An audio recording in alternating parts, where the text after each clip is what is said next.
Mga kapanalig, araw-araw tayong inaanyayahan ng Diyos na makapiling siya sa piging ng pagmamahal.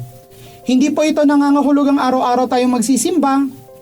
Sa halip, sa tuwing pinipili nating ibigin ang ating makulit na asawa at mga anak, magulong kamag-aral o ang nakakainis at toxic na katrabaho, nakikiisa at nakikisalo tayo sa Diyos na unang tumatawag at unang umiibig sa atin.